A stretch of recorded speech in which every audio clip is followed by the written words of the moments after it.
Merci. J'aimerais souligner que le rapport global a été lancé hier par notre directrice exécutive, Madame Winnie Byanyima, à Munich.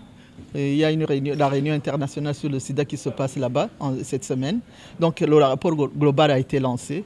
Et nous avons voulu lancer le même rapport, mais en mettant l'accent sur l'Afrique de l'Ouest et du Centre.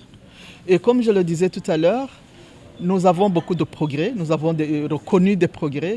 La diminution des nouvelles infections depuis 2010 jusqu'à 2023, la diminution de 46% des nouvelles infections.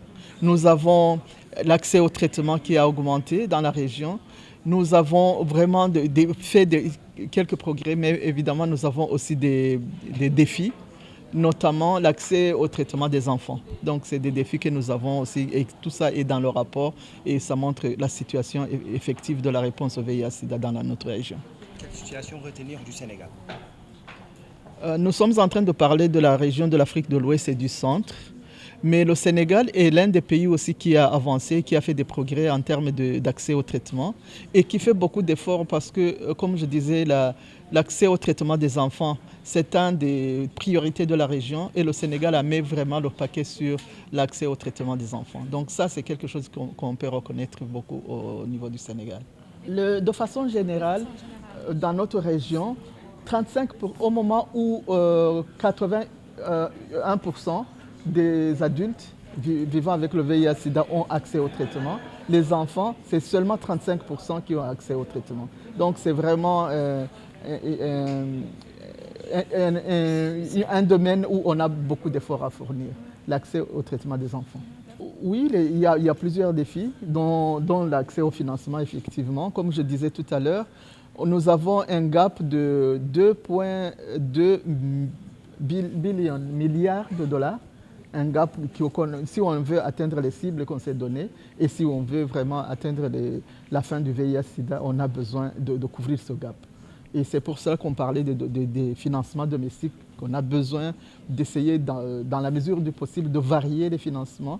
On a des financements extérieurs qui ont augmenté de 10% dans la région, mais les financements intérieurs, les financements domestiques ont diminué de 3%.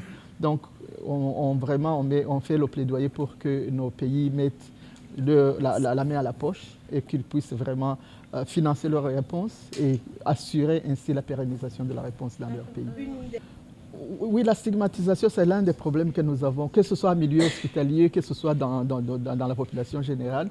La stigmatisation est toujours là. Et surtout la stigmatisation des populations clés qui n'ont pas accès aux services parce qu'ils sont stigmatisés. Et si tu n'as pas accès aux services, surtout je parle des personnes de minorités sexuelles, des LGBT, ils sont stigmatisés et ils n'ont pas accès aux services de santé. Et quand on n'a pas accès, quand on est stigmatisé, ils se cacheront et ils vont transmettre parce qu'ils n'auront pas accès aux services de prévention, aux services de traitement.